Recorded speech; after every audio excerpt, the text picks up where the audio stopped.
Amém. Nas nossas apresentações ontem, nós olhamos para a palavra dispensação e o conceito por trás disso.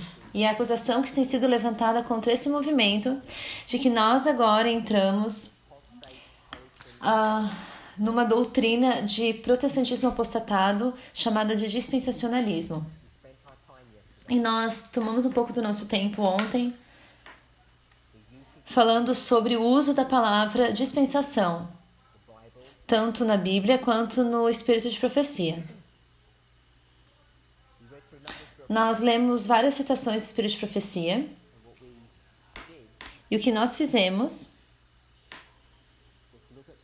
foi olhar as citações que estavam se referindo à palavra dispensação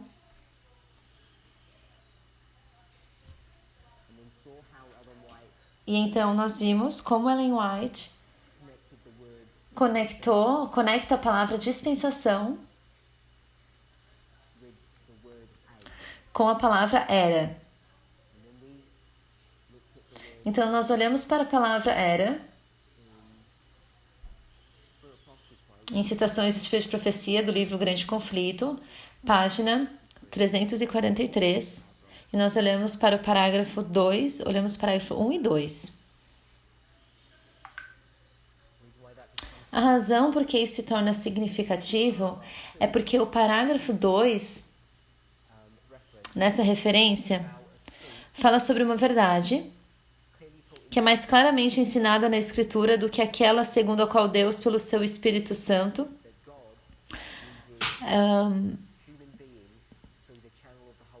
que Deus dirige de maneira especial seus servos sobre a terra nos grandes movimentos.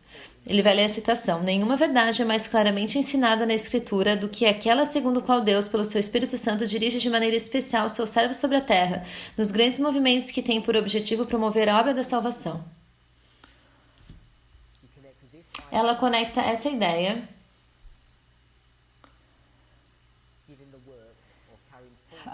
de levar o trabalho, o movimento de salvação e nesses grandes movimentos, e ela conecta isso no parágrafo 1. A gente vê que esse grande movimento que ela está se referindo no parágrafo 1 é chamado de grande reforma ou grande movimento religioso. Então ela continua repetindo e ampliando esse princípio por 4 vezes. Falando sobre a grande reforma, os princípios envolvidos no trato de Deus com os homens são sempre os mesmos, os movimentos importantes no presente têm seu paralelo no passado, e a experiência da igreja nos séculos antigos encerra grandes lições de grande valor para o nosso tempo. Então ela usa essa frase no começo desse capítulo, no capítulo 19, ela fala o seguinte: a obra de Deus na terra apresenta século após século uma surpreendente semelhança. E essa frase, século após século, ou era após era, no inglês, a gente conecta a palavra dispensação com era. Então a gente pode substituir a palavra dispensação para dispensação. Então a gente vê como que Ellen White usa esse conceito. Então nós vimos que da mesma forma que Paulo usa essa ideia, que você tem a dispensação do Antigo Testamento, a dispensação do Novo Testamento. E ela aborda isso em 2 formas. A primeira é que a dispensação do Antigo Testamento, ou o Antigo, é substituído pelo Novo. E uma segunda forma que ela explica esse conceito é que o Novo é uma progressão do Antigo e que o Antigo nunca desaparece. Então, o Novo é uma explicação do Antigo, ou o Novo é um substituto do Antigo. Então, tem 2 perspectivas de entendimento que a gente pode ver entre a relação do Antigo Testamento e do Novo Testamento. A razão por que isso se torna significativo é porque esse princípio é algo que ela usa vez após vez no nosso movimento.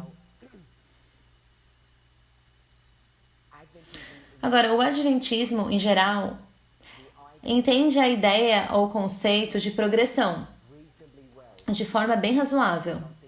É algo que nós ensinamos, que os adventistas ensinam. Eu vou dizer de uma forma correta e apropriada. Na verdade, é uma forma exclusiva de entender profecia. Então, um exemplo disso seria Daniel capítulo 2. A gente vê uma progressão de reinos, que você vai do começo até o fim. Isso é uma ideia de progressão. E essa ideia de progressão está conectada com a questão ou o conceito de dispensações, que eu vou voltar a falar sobre isso em um momento. Quando esse movimento foi levantado, e nós estamos seguindo através desse princípio, através dos últimos 30 anos, mas talvez nos últimos 2, talvez, ou 3, ou talvez a gente pode dizer um pouquinho mais do que isso, nós começamos a expandir a nossa mensagem, a ampliar ela, para entender de uma forma muito mais clara. E o que eu estou me referindo é a seguinte ideia. Então, nós temos aqui a igreja, está focada numa progressão.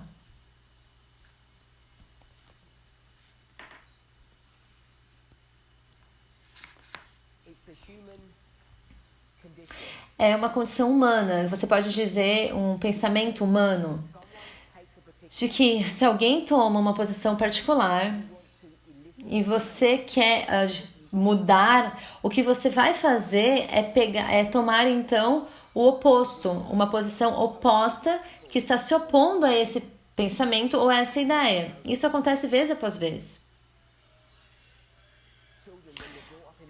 As crianças, quando elas nascem numa família em particular, quando eles crescem, o que eles tentam fazer? Eles tentam fazer com que seus filhos ou sua família sejam criados de uma forma que seja em contraste ou tentando não abordar os problemas ou as questões que você não está de acordo com isso, que a criança não está de acordo com isso, né? E isso acontece no nosso movimento.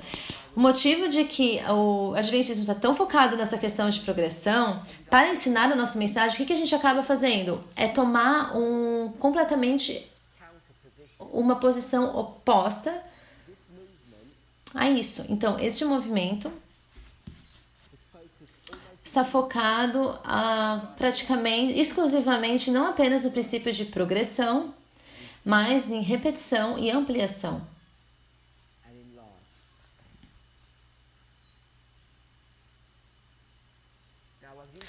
Agora, eu uso a frase repetir e ampliar, mas isso não é normalmente como nós expressamos isso. A forma como nós normalmente falamos sobre isso, é quando a gente vai para Isaías, capítulo 28, e a gente olha no verso 10 e 13, e nós usamos então a frase ou o conceito de linha sobre linha.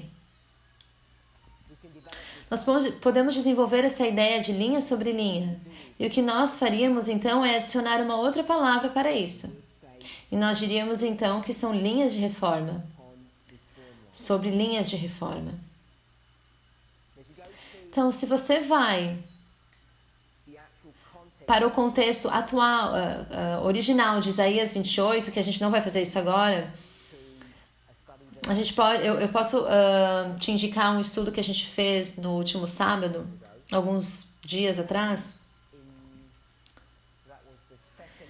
Foi dia 2 de novembro. Nesse estudo, a gente tomou tempo para ir através de Isaías 28, a gente viu a estrutura desse capítulo. E como linha sobre linha é usada ali. A gente não foi nos detalhes dos versos do 7 ao 13. Mas no meio desses versos a gente tem essa frase de linha sobre linha. E o autor que Deus está dando para o seu povo é educar ou instruir. Você pode ter duas opções. Ou você pode ser instruído através de linha sobre linha, ou você pode ser instruído através de uma punição ou através da dor. Se você vai para os versos anteriores, fala sobre como essa punição ou essa dor, esse sofrimento pode ser dado para o povo de Deus. E é dado através de um poderoso e forte, uma pessoa forte e poderosa. A gente identificou quem é essa pessoa, esse poder, quando a gente foi para Abacuque capítulo 1, verso 5 adiante. São a nação dos caldeus ou dos babilônicos. Então, o nosso movimento tem focado quase exclusivamente sobre o conceito e o princípio de repetir e ampliar, que na verdade vai contra aquilo que o Adventismo ensina, porque o que a gente não quer fazer é cometer os erros os erros que a teologia do Adventismo teve dentro da igreja. A gente não quer fazer todo esse problema que foi causado, né? Mas nosso foco é sobre histórias repetitivas que se repetem. Então, uma forma da gente falar isso é através de linha sobre linha, ou repetir e ampliar, ou também nós usamos a frase alfa e ômega, ou o início e o fim, o primeiro e o último. Tem muitas formas de expressar esse conceito. E nós nos tornamos tão fixados nessa ideia, nessa metodologia de repetir histórias, que o que na verdade a gente acabou esquecendo, o que a gente negligenciou, é a veracidade dessa história de progressão. E que na verdade é válido, é um princípio correto e válido para entender progressão.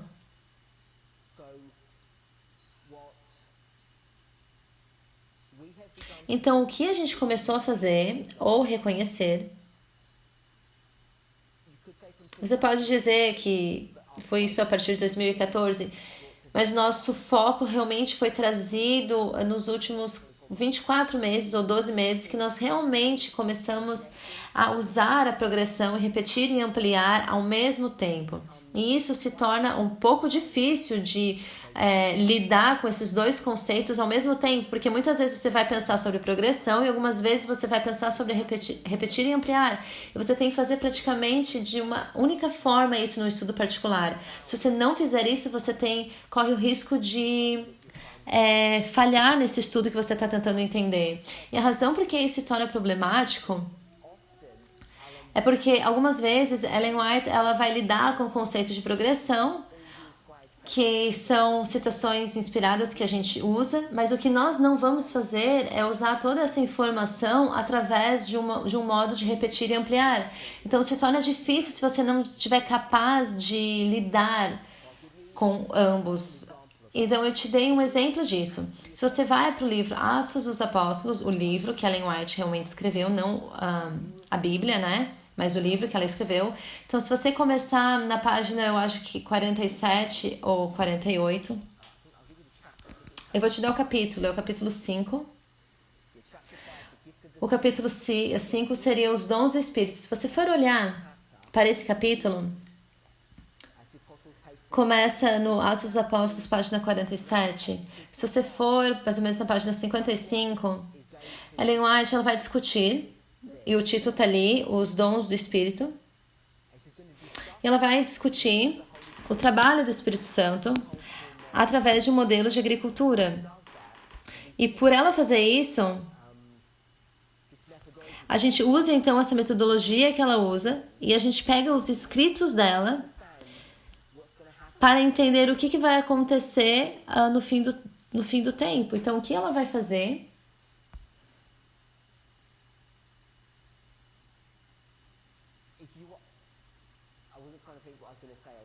Eu estava tentando pensar em que aulas eu poderia te indicar, mas se você olhar para um estudo de forma mais detalhada nos vídeos da Escola da França, a Escola dos Profetas, eu acho que foi em agosto desse ano, teve uma série de classes que estão abordando o livro Atos dos Apóstolos, capítulo 5, em muitos detalhes. Nós passamos provavelmente 5 ou mais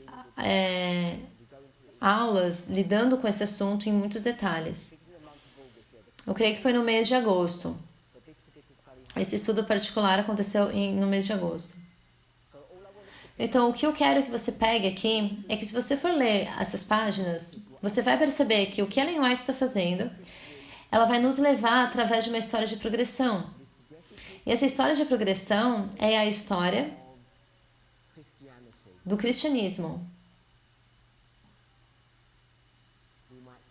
E a gente pode chamar isso de dispensação do evangelho, que a gente usou ontem no nosso estudo.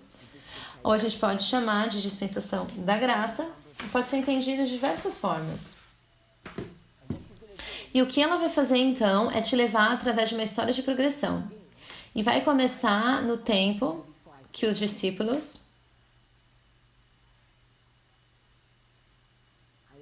no tempo dos discípulos e vai terminar. Eu vou falar com o segundo, vou me referir aqui ao segundo advento. E ela vai te levar através dessa história, usando um modelo de agricultura. E ela vai te dizer, então, que essa é a história do Espírito Santo.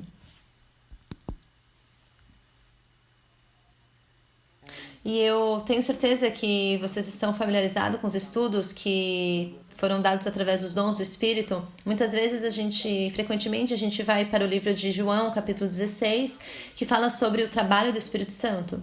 E o trabalho do Espírito Santo é feito em 3 passos, para dar a convicção do pecado, da justiça e do juízo. Então a gente tem essa ideia da justiça, juízo, do pecado, justiça e juízo. Então a gente tem os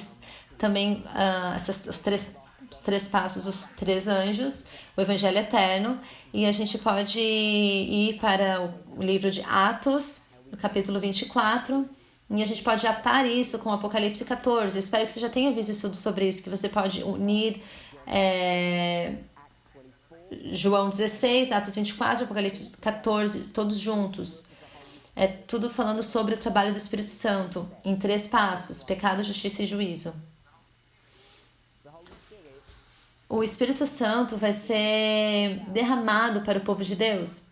E a forma que é falado aqui, falado tanto nas Escrituras, na Bíblia, quanto nos livros de Ellen White, Os Dons do Espírito, é de uma forma com que o Espírito Santo nunca esteve aqui antes. É um novo fenômeno. Mas, obviamente, nós sabemos que isso não é verdade. Nós sabemos que o Espírito Santo esteve aqui na Terra desde o início. Desde o início do grande conflito, ele está aqui na Terra. Eu quero ler a primeira frase do livro Atos dos Apóstolos, capítulo 5. Quando Cristo fez a seus discípulos a promessa do Espírito, estava se aproximando do fim de seu ministério terrestre. Estava à sombra da cruz, com plena consciência do peso da culpa que havia de repousar sobre ele como portador do pecado. Antes de se oferecer como a vítima sacrificial, instruiu seus discípulos com respeito a um dom essencial e completo que ia conceder a seus seguidores, o dom que haveria de pôr-lhes ao alcance os ilimitados recursos de sua graça.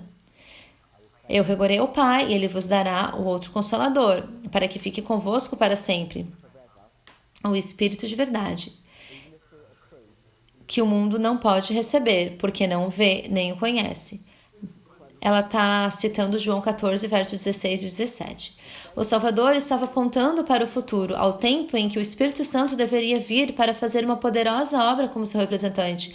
O mal que se vinha acumulando por séculos devia ser resistido pelo divino poder do Espírito Santo. Ele leu Atos dos Apóstolos, capítulo 5, primeiro parágrafo. Próximo parágrafo, ela diz fala sobre o dia do Pentecostes. Qual foi o resultado do derramamento do Espírito no dia do Pentecostes? E aí ela continua a desenvolver esse estudo aqui. Então, ela vai ir através do trabalho dos discípulos até o segundo advento. E ela vai dizer que começa, então, com a chuva temporã. E ela vai usar a chuva temporã como símbolo do Espírito Santo. E a chuva temporã, ela corre através de toda a história nos próximos 2000 anos. E vai terminar com a chuva serôdia. E a chuva serôdia, então, vai preparar a colheita. Ou a igreja para o ajuntamento final. Então, ela vai conectar 2000 anos de história com o trabalho do Espírito Santo através desse modo de progressão. Toda essa aqui é uma ideia de progressão. E ela vai também falar sobre uma outra história. E essa outra história a gente pode ver através de formas diferentes. E eu não vou agora em nenhuma sessão de Espírito de Profecia, espero que você esteja familiarizado com isso, mas ela vai falar sobre uma outra história. E essa história foca basicamente aqui no final. Então, de algumas formas, de uma certa forma, isso é um fractal. Então, a gente vai focar nessa pequena porção aqui do fim e essa história dos milenitas. E eu vou chamar isso da história dos 144 mil. A última geração, que pode ser referida de diversas formas. E o que ela vai fazer, então, é unir essas duas histórias. Isso aqui não é a dispensação cristã, essa é a dispensação da igreja, da última igreja, ou nós chamamos de igreja a igreja adventista do sétimo dia. Então ela vai conectar desde os mileritas até a nossa história. Aqui seria 1798 e aqui em cima 31 depois de Cristo. E a gente leu nos Atos dos Apóstolos, capítulo 5, e qual é o resultado do derramamento do Espírito Santo no dia do Pentecostes. Isso acontece vai de 31 até o segundo advento, ano 31, como 1798 também vai até o fim. Então ela conecta esses dois pontos juntos. E a forma que ela faz isso é de uma forma mais complexa, mas o que eu quero fazer é conectar com o trabalho do segundo anjo.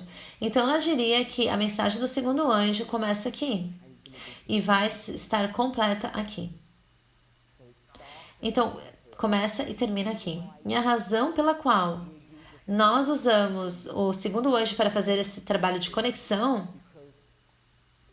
é porque o segundo anjo é dado 2 vezes no livro de Apocalipse. Na verdade, a sua mensagem em si é dada em Apocalipse 14, que isso foi cumprido na história dos mileritas. E o seu cumprimento final, e eu tenho certeza que todos vocês sabem, é Apocalipse 18. Apocalipse 14, verso 8, Apocalipse 18, verso 2 e 3. Então, ela vai conectar essa história, mais uma vez, de uma forma de progressão.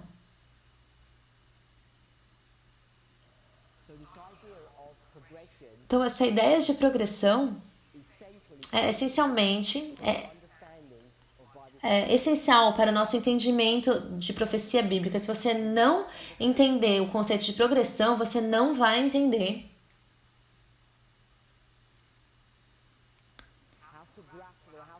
como lidar com a mensagem que nós estamos dando agora. A gente precisa reconstruir essas histórias de uma forma correta para então a gente poder entender a nossa própria história. O que a gente precisa fazer então é pegar essas linhas de progressão, essas histórias. Então nós precisamos quebrar, na verdade, essas histórias através de segmentos pequenos ou repetir e ampliar. E eu espero que você saiba não como a gente faz isso, talvez você não sabe os detalhes, mas você tem que saber que nós estamos fazendo isso. Então, se a gente pegar essa história aqui, e eu gostaria de dizer que essa é a história ou a dispensação de Cristo, e aqui é a história ou a dispensação dos 144 mil. Então, você saberá que nós estamos fazendo uma repetição e ampliação. A gente diz que essa é uma linha de reforma e essa é uma outra linha de reforma. E a gente faz a mesma coisa com essa história aqui. Nós dizemos que essa é a linha de reforma dos mileritas e essa é a linha de reforma dos 144 mil.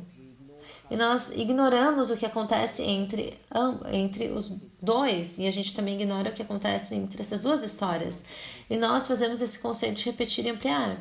Mas para ser capaz de fazer uma repetição e ampliação de forma apropriada, a gente precisa entender como que Ellen White vai lidar com todos esses conceitos e ideias que nós vamos pegar emprestados dela. E se você não fizer isso de forma apropriada, o que você acaba fazendo então é manipular e aplicando de forma errada e lendo de forma errada o espírito de profecia. Você pode achar que ela está dizendo algo, mas você vai acabar vendo que ela está falando de outra coisa. E nós fazemos isso muito mais frequente do que a gente imagina, na forma que muitos de nós, na verdade, não percebemos.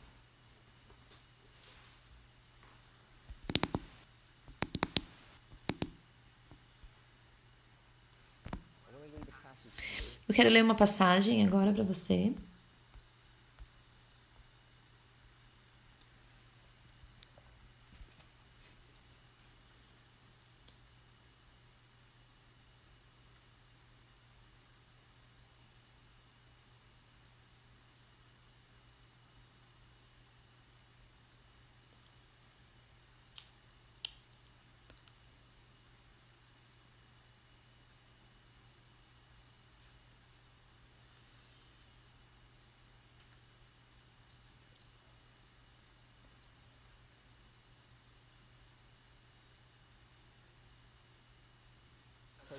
Então a gente pode achar essa passagem em vários lugares, mas eu vou te levar para o livro Eventos Finais.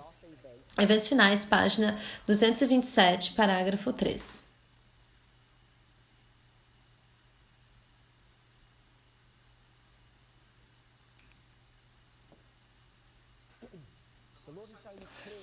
O Senhor mostrou-me claramente que a imagem da besta formar-se-á antes que termine a graça, pois isso será grande prova para o povo de Deus, pela qual será decidido o seu destino eterno. Então, ela fala assim de forma bem direta, né, essa citação, mas a forma que nós abordamos essa citação, da forma que Ellen White originalmente se refere, é uma forma completamente diferente. E o que a gente deveria fazer é entender qual é o propósito desse movimento. O propósito desse movimento foi levantado para dar um alerta para o povo de Deus, para alertar o povo de Deus. Primeiro, o trabalho que tem que ser feito, o seu propósito era para alertar o mundo. Muitas vezes a gente não entende isso de forma correta, esse trabalho que nós somos requeridos a fazer, especialmente a segunda parte desse trabalho. Se você vai para essa história aqui, essa história da dispensação de Cristo, espero que esteja claro isso na sua mente, porque se a gente for aqui para o livro de Colossenses, capítulo 1, Colossenses 1, verso 23, Paulo vai falar sobre o evangelho dado para o mundo. Se na verdade permaneceres fundados e firmes na fé e não vos moverdes à esperança do evangelho que tendes ouvido, o qual foi pregado a toda criatura que há debaixo do céu. Aqui está falando sobre dar o evangelho para todo mundo. Isso foi feito no tempo dessa dispensação aqui, que seria a dispensação de Cristo. Essa história. E Paulo fala de forma clara quem faz esse trabalho, do qual eu, Paulo, estou feito ministro. Eu não estou dizendo que ele foi a única pessoa que fez esse trabalho, mas ele foi um dos ministros, um dos apóstolos ou dos profetas, que foi que contribuiu de forma principal, né, para levar o evangelho para o mundo. Se você lê os livros de Paulo através do Novo Testamento, o seu motivo, na verdade, o seu intuito principal é falar que então existem duas igrejas.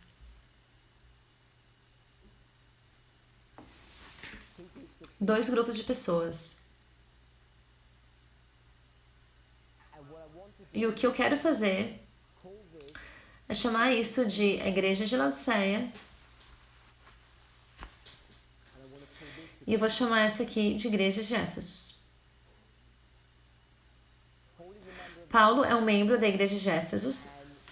E a Igreja de Laodiceia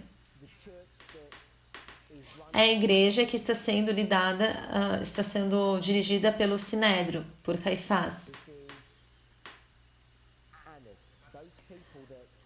Anás, essas pessoas que você provavelmente está familiarizado. Se você não viu apresentações sobre isso antes, é muito fácil de demonstrar que a igreja no tempo de Cristo era a igreja de Laodiceia. É muito fácil demonstrar isso. Então, se você está familiarizado com dispensações, da forma que nós discutimos sobre isso antes, o Antigo e o Novo, então vai ser fácil de ver se a gente olhar através dessa perspectiva.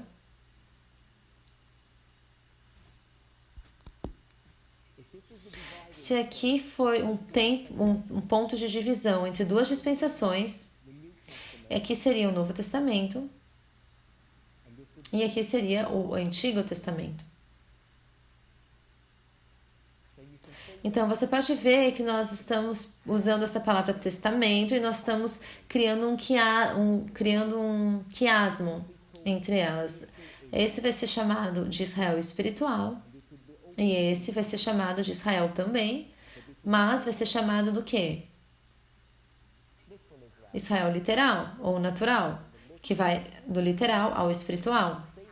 Então você pode ver como que nós entendemos a igreja ou Israel da mesma forma. Um é natural, o outro não é. Você pode chamar isso de literal, sacrifício literal e sacrifícios espirituais de Cristo. Nós podemos ver que existem duas ideias diferentes, dois conceitos diferentes. Essa história aqui é a história da igreja cristã. Então nós podemos colocar a igreja aqui. Aqui também é a igreja de Deus. Essa é a igreja cristã. E essa é a igreja judaica.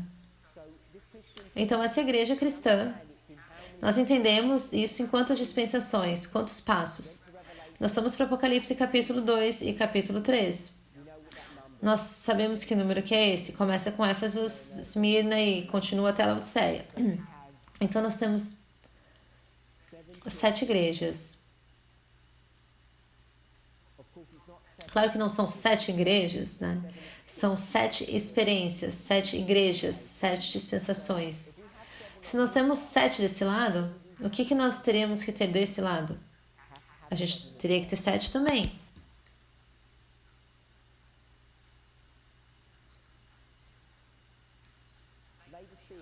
Laodiceia, nós sabemos o que essa palavra significa? De uma forma simples.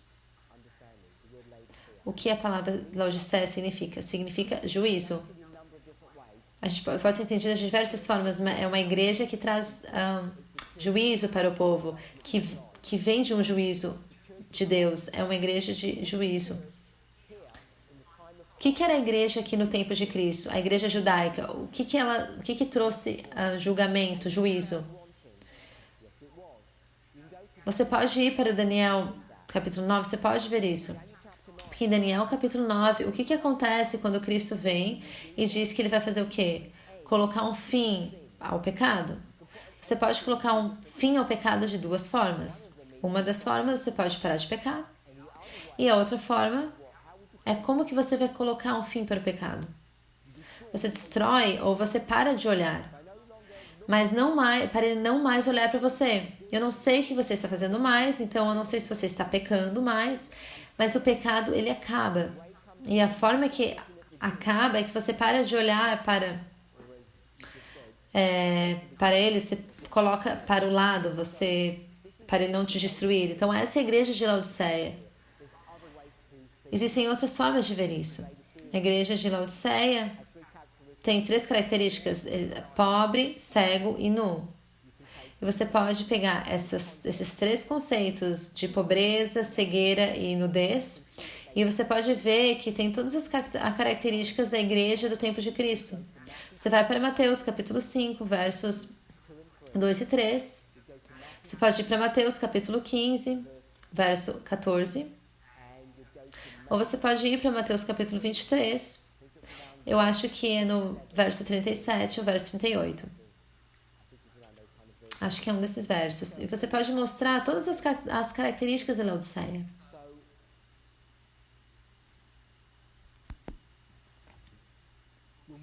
Então, quando nós vamos para essa história, a história de Cristo, nós sabemos que a igreja ela vai dar o evangelho para o mundo. Mas não é a igreja de Laodiceia, é a igreja de Éfeso, porque a igreja de Laodiceia vai morrer, vai ser destruída. E a igreja de Éfeso, que dá essa mensagem para o mundo, qual que é seu primeiro trabalho? Se você for para Mateus capítulo 10, versos 5 e 6, Mateus 10, 5 e 6, Cristo diz, ou te dá qual é a sua comissão, qual é a comissão para os 12 discípulos. Não vá para como a forma dos gentios, ou não pregue para os samaritanos. Para onde você deve ir? Para as ovelhas perdidas da casa de Israel. E a ovelha perdida da casa de Israel, naquele contexto, em Mateus capítulo 10, está falando sobre a igreja de Deus, a nação judaica. Então, Éfeso, a igreja de Éfeso, ela vai para 2 grupos de pessoas. Primeiro a igreja, então o mundo. É isso que nós temos que fazer. Nós também temos que ir para a igreja, então para o mundo. Se estamos de acordo com essa ideia. Por nós nos tornarmos tão firmes nesse trabalho de dar o evangelho para a igreja, o nosso foco tem sido no decreto dominical. Porque o que nos foi ensinado, voltando para a história de Cristo, voltando para outros modelos, e hoje nós podemos voltar para a história de Atos 27, que nos dá realmente uma narrativa profética, para mostrar que o navio da igreja acontece no mesmo tempo, quando ele bate e ele não interage com os gentios. Essa imagem a gente pode ver de forma clara nessa história de Paulo. Ele vai, faz um fogo, então, uma serpente, símbolo de Satanás, e tenta fazer o quê? Matar ele. E o que acontece? Ele não é capaz de fazer isso. Paulo, essencialmente, a gente pode dizer que ele é imortal, que seria um símbolo da geração final, uma pessoa que não vai morrer, e dá uma mensagem de um evangelho para os gentios. A gente pode ver uma imagem dessa história relativamente fácil, que quando o barco bate, então o evangelho que é dado para os gentios. Esses estudos são bem claros. Se você não está familiarizado, você pode revisar esses estudos. E nós, então, usamos isso se referindo ao decreto dominical, que então a mensagem primeiro vai para a igreja e depois ela vai para o mundo. Você vê que isso acontece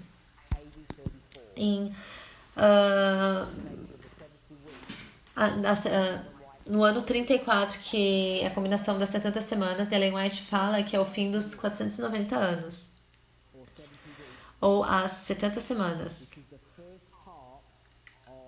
que é a primeira parte dos 2.300 dias de profecia, ou os 810 anos que restam. Espero que você esteja familiarizado com esse conceito de que esse é o evangelho quando vai para a igreja, então para o mundo, os judeus e os gentios. E aqui é 34 depois de Cristo. Baseado nesses modelos, os números estão incorretos? Tá tudo certo? Ok. Baseado nesses modelos e outras histórias também, o que nós entendemos do nosso movimento é que o fechamento da aprovação da Igreja de Deus acontece aonde? Vamos só usar essa ideia aqui, eu vou chamar isso de fechamento da aprovação, ou uma porta fechada, eu vou chamar isso, que nós chamamos isso de decreto dominical, ou o decreto dominical nacional. Espero que nós estejamos familiarizados com isso. E eu só vou colocar a referência aqui, que é de Daniel 11, verso 41. Então, todos estamos familiarizados com que marco a gente está lidando aqui, porque existem muitos decretos dominical que a gente está lidando com isso. A gente está lidando agora 2014, 2019, 2020, 2021 e decreto dominical aqui. Então decreto dominical, ela faz parte da nossa linha da história, 2014, 2019, 2021, e é por isso que a gente não tem uma data, nós não temos uma data correta para isso, né? Então, quando a gente começa a pensar em termos desse modelo de que o fechamento da aprovação, fim da aprovação da igreja o decreto dominical nacional, Daniel 11, verso 41, o que a gente fez no nosso movimento é pegar uma passagem como essa e nós lemos o seguinte: Deus me mostrou de forma clara que a imagem da besta vai ser formada antes que a aprovação termine. E esse seria, então, a grande prova para o povo de Deus, pela qual será decidido o seu destino eterno. Então, se você pegar essa citação e colocar dentro desse modelo,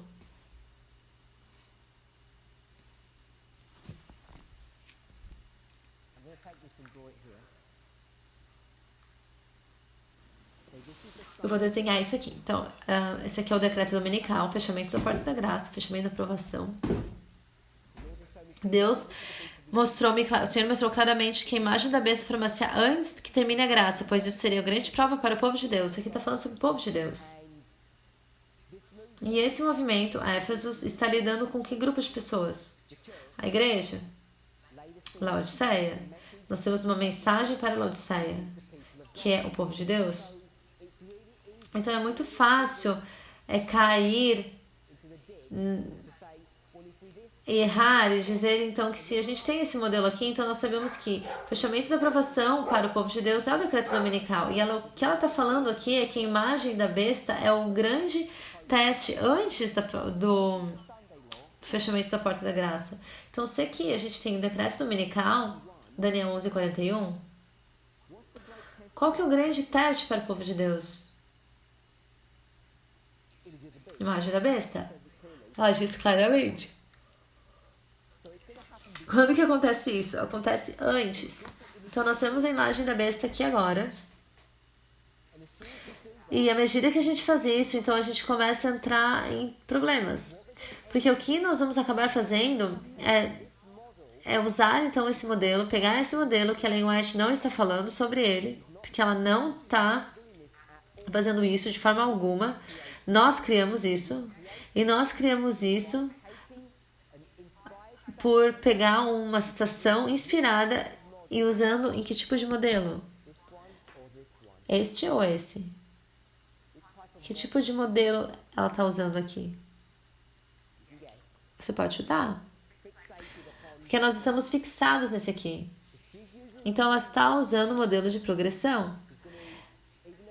Mesmo que você não consiga ver de forma clara, a maioria dos seus escritos, talvez alguns de forma específica, ela fala sobre progressão. Ela pega essas ideias, essas histórias de progressão e ela faz uma citação aqui, como essa, que o Senhor mostrou-me claramente que a imagem da besta para maciar. Por que ela está fazendo isso? É porque existem falsos profetas na igreja que estão argumentando ao contrário disso. Então ela está falando isso contra os profetas falsos. E Deus está ensinando de forma clara como Deus opera. E Deus não opera através disso. Deus, ela não está lidando com a história de progressão, mas o que nós fazemos é pegar essa história de repetir e ampliar. E nós colocamos nessa história aqui. Se você pode ver isso. Se nós fizermos uma repetição e ampliação, isso quer dizer então que a gente tenha duas histórias repetitivas. O que essas duas histórias seriam? A igreja e o mundo. Igreja e mundo. Igreja e mundo. Histórias de repetição. Então, uma história vai aparecer assim. Ok? Porque essa é a história da igreja. Você tem uma outra história, que vai ser a mesma história, mas vai ser para o mundo. Então, você tem uma história para o mundo. Então, se você for fazer uma história para o mundo, é esse fechamento da porta da graça para a igreja. Vou colocar o C pequeno. De igreja, imagem da besta para a igreja. Se a gente fizer uma história para o mundo, o que isso se pareceria? Você tem fechamento e aprovação para o mundo. Vou colocar aqui. E o que vai acontecer antes disso? O que aconteceria antes disso? Você tem a imagem da besta. E a imagem da besta seria o quê? Deus, o Senhor mostrou-me claramente que a imagem da besta foi maciar antes que termine a graça, pois isso será a grande prova para o povo de Deus, pela qual será decidido o seu destino eterno. Então, a imagem da besta é o teste para a igreja aqui. E ela tem a imagem da besta aqui, que seria um teste. E nós vamos dizer que seria para o mundo. Não é de forma tão direta assim. E onde que isso seria? Seria, obviamente, antes do fechamento da porta da graça, da aprovação. Então, se você olhar de forma contextual, onde que essa imagem da besta está e como ela usa isso em outras passagens da inspiração. É muito claro ver que a imagem da besta acontece no mesmo tempo do decreto dominical. Na verdade, são termos são sinônimos. Então, eu vou colocar aqui a imagem da besta. Eu vou colocar um W. E aqui é o teste. E vou colocar um W também. Então, você tem a versão de Ellen White. Isso é o que as suas citações falam sobre no seu contexto original e apropriado, mas a forma com que esse movimento lê é tirar isso aqui e encaixar ali. Na medida que você faz isso, você acaba caindo num problema, porque nós não temos o entendimento correto e claro do que isso significa. O que a imagem da besta vai se parecer antes do decreto dominical nacional? Você pode ver quais problemas você vai entrar. Porque qual verso seria? Se você está em Daniel capítulo 11. Se é Daniel capítulo 11, verso 40, parte B. O rei do norte vai entrar com forte tempestade contra o rei do sul, com carros e carruagens. Então, a segunda parte do verso diz que isso vai acontecer. Então, o que eu estou dizendo é que eu não estou negando que nós não podemos pegar essa passagem e trazer para a forma que nós fizemos aqui. Mas quando a gente faz isso e pensa que isso é o que Ellen White estava se referindo, nós precisamos realmente tomar cuidado, porque Ellen White não está falando sobre essa história. Ela está falando sobre essa história de uma forma completamente diferente. E a razão pelo qual nós fizemos essas mudanças porque nós estamos fixados em ampliação e repetição e nós não estamos usando o conceito de progressão. Isso se torna muito importante quando a gente começa a desenhar nossas linhas de reforma. Eu falei aqui antes sobre a igreja final, os adventistas do sétimo dia, e essa linha de progressão que Ellen White dá. Agora, se nós fôssemos desenhar uma linha de reforma com toda a informação que Ellen White nos dá, seria bem populado. Começa em 1798, o próximo marco seria 1844. E de 1844 adiante, você realmente não tem muito. Você vai então para o decreto dominical. Fechamento da porta da graça e o segundo advento. Você pode notar que você tem quantos marcos aqui? 5. Então, é uma reforma linha apropriada. Tem todas as características do modelo de agricultura que você já está familiarizado. Mas isso aqui é uma linha de reforma que Ellen White nos daria. E tudo que você e eu entendemos, ou não, o que é basicamente Daniel 11, verso 40, contém nessa história aqui. Esse é o Daniel 11, capítulo 40. Se você começar a pensar sobre Daniel 11, 40, parte B, na forma que nós faríamos,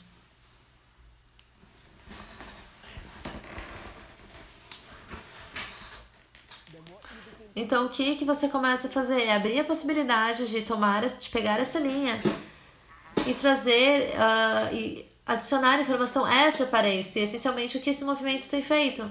Esse movimento tem pegado essa linha de reforma que Ellen White nos dá, tem pego essa linha de reforma e ela fala isso de forma explícita, ela nunca cria uma linha sobre isso, não que a gente tenha visto, né? Mas ela nunca criou um diagrama que faz isso. Essa é a nossa versão de tudo aquilo que a inspiração ensina. E é correto. E tudo aquilo que a gente entende de adventismo está tudo aqui nesse período de tempo, de 1844 ao decreto dominical. E o que nós precisamos fazer, que nós realmente já fizemos, é popular essa história. A razão que nós fizemos isso, essa população, popular essa história, é pegar Daniel 11, 40 e fazer o quê? Trazer para a parte A e parte B. Então, na medida que você fizer isso, você acaba usando que conceito? De progressão para repetição e ampliação. E sair de progressão para repetir e ampliação não é algo que Ellen White nos dá de forma muito clara. Nós realmente temos que construir isso. E quando a gente faz essa construção, esse trabalho, nós temos que ter cuidado como nós operamos. Porque o que nós fizemos, nós nos tornamos muito limitado na nossa visão de que essa é a única forma de entender essa história ou esses versos.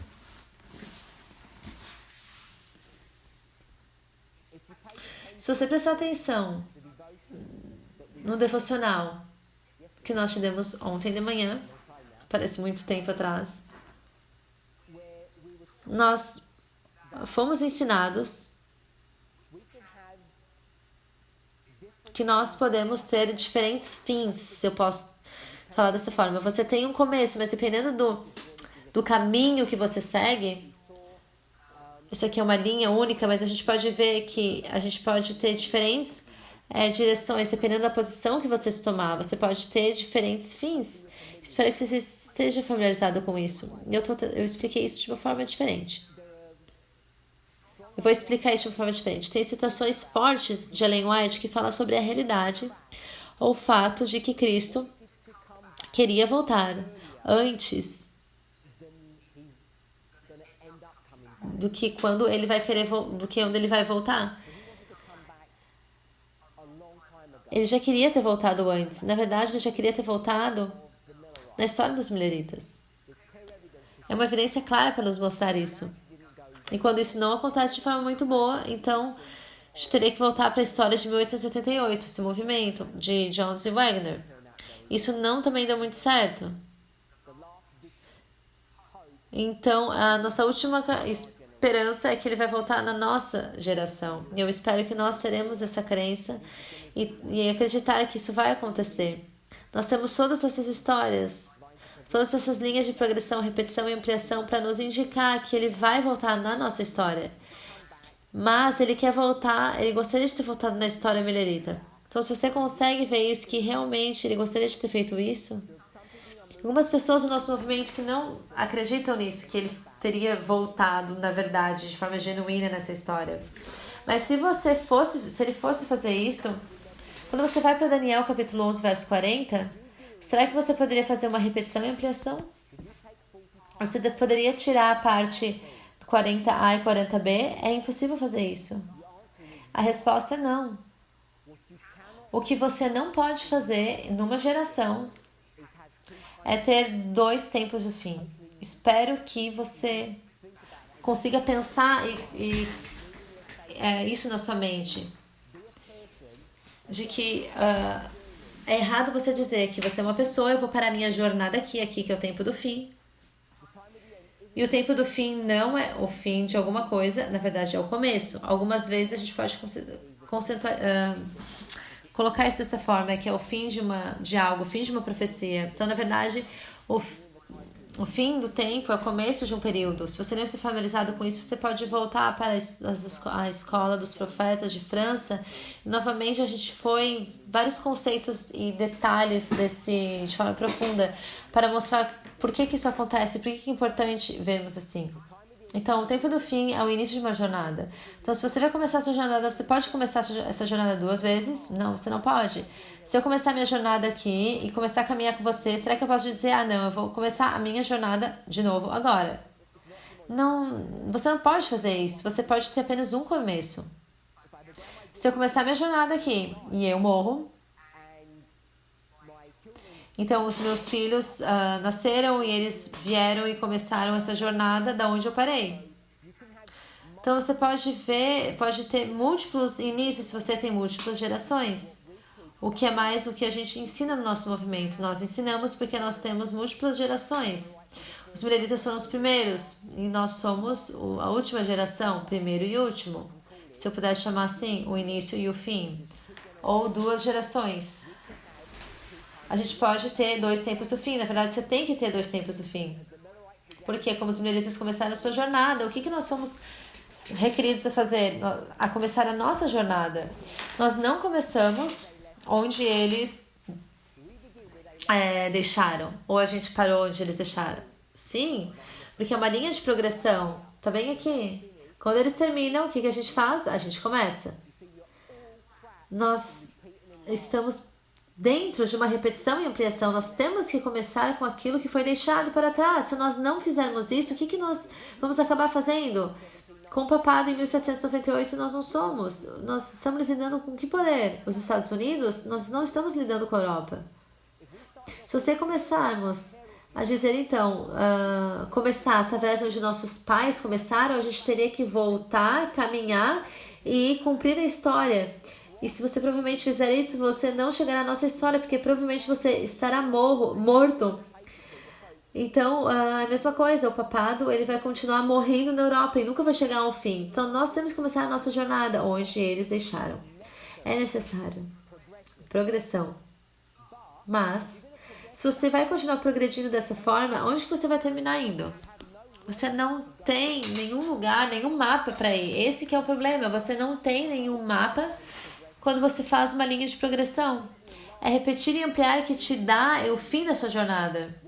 Porque qual que vai ser o que vai parecer o fim da sua jornada? Será que não vai ser o mesmo da jornada dos seus pais? Sim. Então, a história milerita, onde que termina? A nossa história, a nossa jornada vai terminar da mesma forma que a deles. Começa da mesma forma e termina da mesma forma. Estamos de acordo com esse conceito?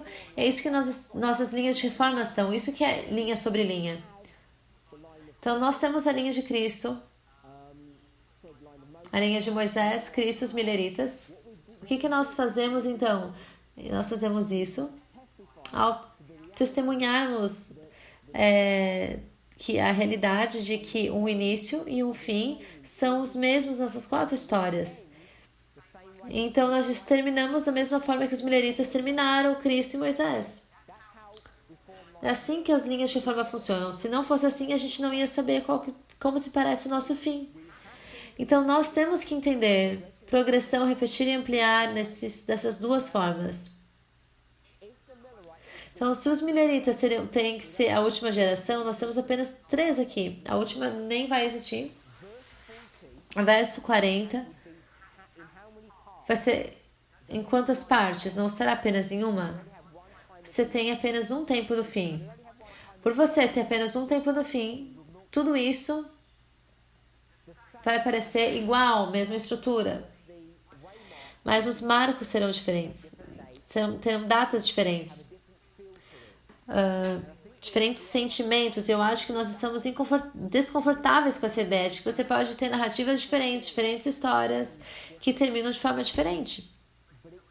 Mas essa é a realidade da situação que eu estou me referindo aqui. Então, a única razão por qual nós temos parte 40A e 40B é porque nós fomos numa história, a história do milerita para a nossa história. Quando a criança crescer, eles vão ter as suas próprias histórias. É porque nós temos é por isso que temos esses 2 versos, essas 2 partes, tudo nessa história. E porque nós estamos nessa situação, o que a gente vai fazer? Criar informação extra nessa história. Se nós fizermos isso de uma forma clássica, como a gente entende, isso seria chuva temporã. Todos podem ver isso? Nós temos, então, o plantio, a colheita, a chuva serôdia e na colheita. Então, o que a gente vê aqui? A gente está tendo a experiência da história dos sacerdotes, levitas e os netineus. Tudo isso contém aqui em Daniel 11, 40, parte B, de forma específica. Voltando para esse problema, por nós sermos tão fixados na nossa própria história, Daniel 11, verso 40, parte B, porque nós estamos usando essa técnica de repetir e ampliar, o que nós fazemos então é pegar essa história aqui. Eu deveria falar essa única história aqui dos eventos finais, que Ellen White fala sobre essa dispensação, essa história, e ela vai pular para uma outra nessa história. Porque nós queremos focar no verso 40, mas não no verso 41. Ellen White, o foco de Ellen White está em Daniel 41, 11 e 41. Espero que você consiga ver isso. Nosso foco está no 11, capítulo 40.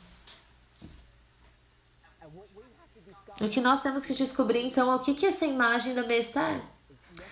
É necessário para nós entendermos isso, fazermos isso, para fazer sentido o que está acontecendo. E porque nós não fomos cuidadosos da forma que nós construímos linhas. No passado nós não faríamos isso, mas a gente está se tornando cada vez mais cuidadosos, pelo menos os que estão dentro do movimento. E no passado, o que a gente acabava fazendo?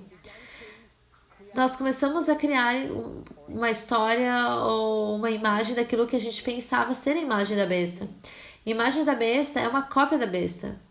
Então nós começamos com isso. Nós temos que entender quem que é a besta. Nós tentamos criar então uma história ou marcos para marcos diferentes para identificar aquilo que está acontecendo.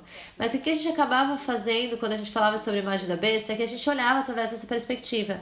Nós dizíamos que a besta é um relacionamento entre igreja e Estado.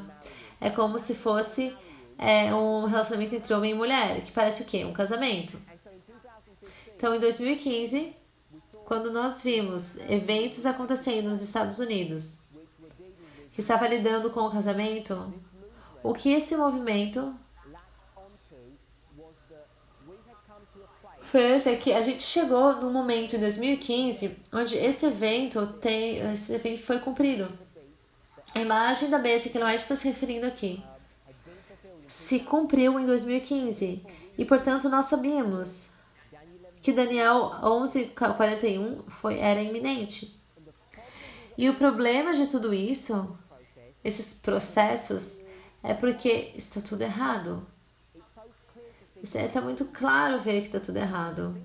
Quando você começa a pensar, se transporte lá 4 anos atrás, como que a gente poderia ser tão bobo? A dificuldade que nós estamos tendo agora é que aquelas pessoas que deixaram esse movimento estão ainda lidando com a inspiração nesse modo aqui.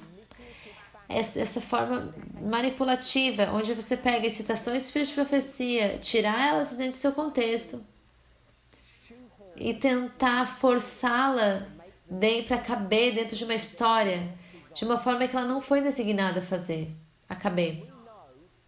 Nós sabemos então que esse marco aqui não é 2015. A razão por que nós sabemos disso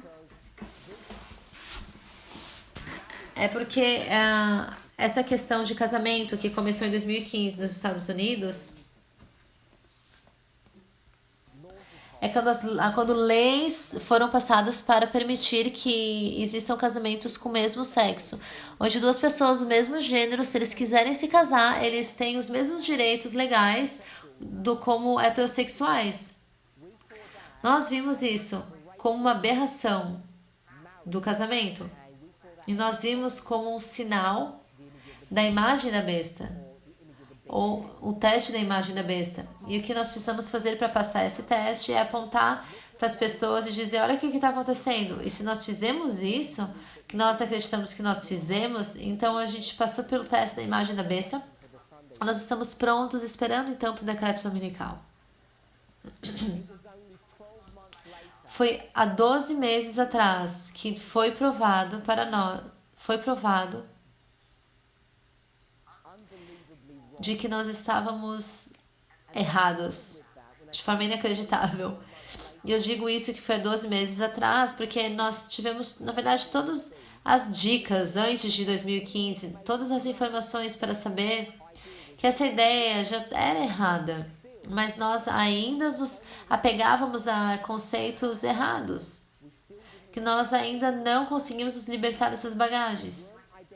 Nós não identificamos de forma correta a natureza do decreto dominical e como que vai ser introduzido nos Estados Unidos.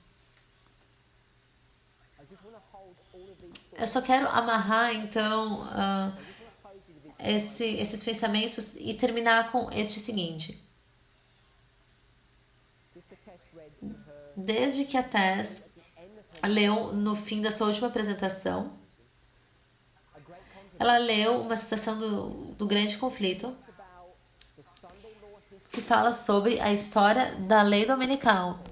E essas pessoas que já estão assimilando esses conceitos mundanos, essas ideias mundanas, de que o terceiro anjo, de certo ponto, no decreto dominical, eles vão, de certa forma, eles vão sair do movimento. Então, muita gente vai ler essa passagem do capítulo do Grande Conflito, capítulo 38. Eles vão tentar entender o que Ellen White está se referindo. A irmã Tess usou essa citação e fez, na verdade, um fractal e trouxe para dentro da nossa história. E quando a gente faz isso, a gente tem que se perguntar duas coisas. Será que nós vamos lidar com esse problema, essa ideia, com uma progressão ou repetição e ampliação? A resposta é que nós devemos usar de ambas as formas. Uma narrativa progressiva e também uma narrativa de repetir e ampliar. E ela usa a narrativa de repetir e ampliar. Se você pegar essa ideia e repetir e ampliar a nossa própria história, o que a gente acaba fazendo é descobrir que tem muitas pessoas que foi dada a terceira mensagem angélica, mas que antes do decreto dominical, antes do último aviso, isso fala no capítulo 38, o que eles vão fazer? É começar a pensar como mundo. Mundanismo. Quando aconteceu o decreto dominical, em algum momento nessa história, eles vão chegar a um momento onde eles estão tão tristes com a sua experiência e eles vão estar tão ligados com o mundo, com a amizade com o mundo, eles vão estar tão preocupados sobre perder sua direção, a direção que eles vão pular de um lugar para ir para o mundo. Mas não veem dessa forma.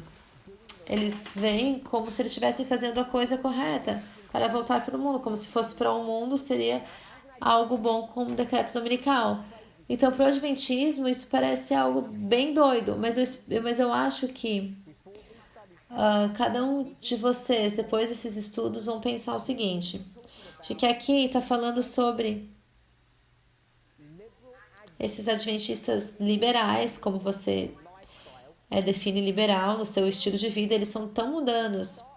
Quando eles começam a sentir uma pressão do domingo, não comprar, não beber, eles não vão ser capazes de passar pelas tribulações que o decreto dominical vai trazer. Eles não são estritos nas suas reformas, não guardam o sábado, eles veem TV, ouvem música do mundo. Quando a pressão do decreto dominical for aplicada, o que eles vão fazer é dizer o quê? O que eu vou fazer? Eu vou para o mundo e eu vou esperar pelo melhor. É o que a maioria de nós interpreta essa passagem. Então você tem que pensar, será que nós vamos fazer isso com repetir, ampliar ou com progressão? O que nós entendemos agora é porque a gente não pode separar ambas. Nós temos que entender as coisas de duas formas, progressão e ampliação. Então, se você trouxer essa história na nossa própria, a primeira coisa que você vai precisar fazer é ser capaz de entender e aceitar que 2014 foi um decreto dominical. E se você não está de forma completa, não entender isso de forma completa, o que é o grande conflito desse movimento e os filhos de Sião que deixaram esse movimento Future for America, eles agora estão voltando e questionando de forma tão séria se 2014 foi ou não foi um decreto dominical, começando na primavera desse ano, que nós já falamos, da ideia de meio certo e meio errado.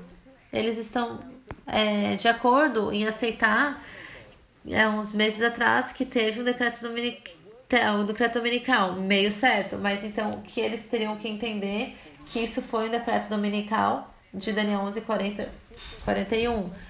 Então, eles vão se questionar que não teve 2014 um decreto dominical. Não teve nada parecido com isso. Então, nós vamos assumir de forma verdadeira que teve um decreto dominical em 2014. A primeira coisa que as pessoas vão perguntar é que decreto dominical é esse? Não vou abordar esse problema aqui, mas teve um decreto dominical. Se você for capaz de lidar com isso, você tem que repetir, tem que usar a repetição e ampliação. Mas se esse é o caso de que teve um domingo, o que a gente espera ver é um cumprimento do Espírito de Profecia que falou. sobre essa citação do Espírito de Profecia.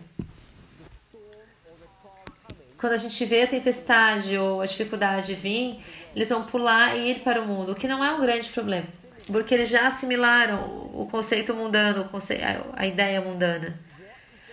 O que vai atrair as pessoas? Muitos adventistas estarão surpresos quando eles verem isso, se eles já não fizeram, e vão chamar esse movimento de surpresa. E o que Future for America está completamente não está capaz de aceitar é porque eles vão ter que usar isso, jogar isso, essa acusação sobre nós, e nós vamos jogar sobre eles. O que é a definição de mundanismo? Então a irmã de forma bem clara identifica que a definição de mundanismo não é liberalismo ou liberidade, é o conservadorismo. E nós sabemos isso porque se a gente vê como que a história tem se cumprido, se você vai para a história antes de 2014, essas pessoas que deixaram esse movimento já falharam o teste na história seguinte de 2014.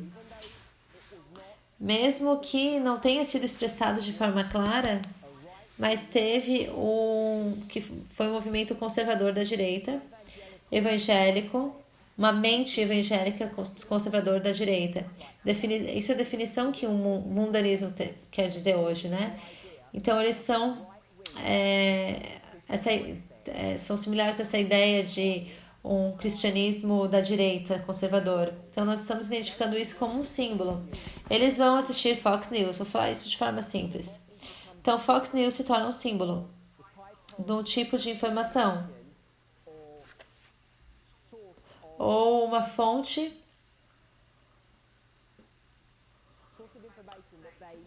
de informação que eles têm, sua visão do mundo, mundanismo. Então, quando o decreto dominical vier e eles começarem a ver o que está acontecendo quando você chega perto da porta da graça, chamei da porta da graça, em algum momento nessa história, entre 2014 e 2019, o que você espera que vai acontecer? Você espera que aconteça que eles saiam do movimento e caem para o mundo. E quando você não consegue entender o que mundo significa, não é geografia, não é deixar a igreja de uma forma que a maioria das pessoas pensam. É uma ideia, na verdade, na mente. Quando você tiver isso, você vai se mover de forma geográfica, porque a gente não mais compartilha com aquelas pessoas mais. Mas eles acham que a gente ainda está no movimento, eles ainda acham que estão no movimento, a gente acha que não, que eles estão no mundo, porque essa ideia do mundo que eles usam, na verdade, é a mesma ideia que é dado por Fox News. Então, esse sistema é o mesmo que é dado da Casa Branca. E você pode ver como a Casa Branca opera das regras e regulamentos, esse sistema, a cultura que eles têm, é a mesma cultura, a mesma prática que Future for America usa e os seus seguidores. Então, o que eu quero que a gente veja é que a imagem da besta aqui não é 2015, como o casamento do mesmo sexo. Nunca foi um completo desentendimento. Na verdade, a gente usou essas verdades de forma incorreta. Primeiro, a gente não leu de forma correta o Espírito de Profecia. O Espírito de Profecia está falando sobre o decreto dominical, teste do decreto dominical. Nós pegamos essa passagem e nos movemos para lá, e a maioria das pessoas do movimento nem perceberam que fizeram isso. E nós pensamos que esse era o contexto original que ela está se referindo, mas não é. Portanto, nós então manufaturamos a imagem da besta e nós colocamos 2015, porque a gente tinha ideias pré-concebidas. E para essa ideia ser correta, lembra que isso foi corrigido em 2016, 2017, então 2018. Então, essa pressão que começou a crescer no nosso movimento é para identificar que as pessoas, elas criaram essa narrativa, eles criaram isso porque eles tinham uma perspectiva mundana.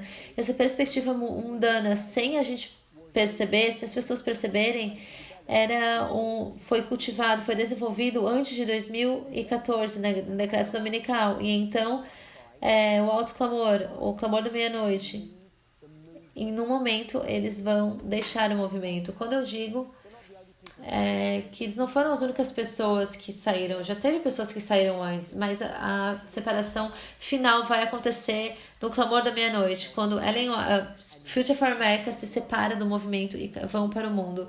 Quando você começa a ler passagens de que as pessoas estão saindo do caminho, estão caindo no precipício abaixo, não são pessoas que usam mini saias e usam música rock. Esse é um entendimento incorreto do que mundanismo é hoje. Mundanismo é ter uma perspectiva evangélica que é tanto racista, nacionalista e sexista. É a narrativa ou a cultura que está sendo colocada pelo presidente dos Estados Unidos, presidente dos Estados Unidos. E é uma perspectiva que não acontece apenas no nosso movimento, mas também dentro do Adventismo. Então, o problema que nós estamos passando agora no nosso movimento, entre os conservadores da direita, Future for America e seus seguidores, e esse movimento que está sendo guiado, conduzido por Deus, é a mesma história, o mesmo problema que está acontecendo em diferentes instituições. Não está acontecendo apenas no nosso movimento. Obviamente, nós sabemos que está acontecendo nos Estados Unidos entre os democratas e os republicanos, o Partido Democrata e Republicano, mas acontece em outras instituições, em outras áreas também. Então, eu quero falar na próxima apresentação sobre dispensacionalismo. E por que é importante para nós entendermos isso? E se você lembra o ponto que a irmã Tess trouxe sobre meio certo e meio errado, como que Jeff introduz esse conceito de metade certo e metade errado, ele acabando tendo que provar que esse movimento, tentando provar que esse movimento está errado, mas ele acaba identificando que a pessoa que está em erro, a pessoa que tem um sistema falso de crença é ele mesmo. E quando a gente vai através desse assunto de dispensacionalismo, você vai ver que a mesma coisa que eles estão nos acusando é a mesma coisa que eles estão caindo. A Future for America caiu na ideia, se perdeu na ideia de uma crença, de uma teologia de dispensacionalismo através de uma forma feia. Eu espero que a gente consiga demonstrar isso ao irmos através do nosso estudo. Vamos orar. Pai Celestial, nós oramos pela Tua bondade e Tua misericórdia. Nós queremos orar para que o Senhor nos guie, nos direcione ao estudarmos a Sua palavra.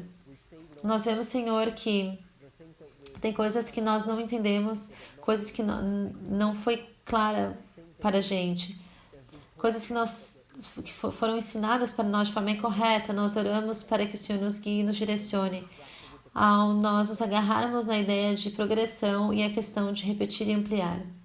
Nos ajude, Senhor, a nos apegarmos a todas essas verdades, porque toda a inspiração está aqui para nos guiar e nos direcionar. Esteja conosco e nos direcione, por favor, em nome de Jesus. Amém.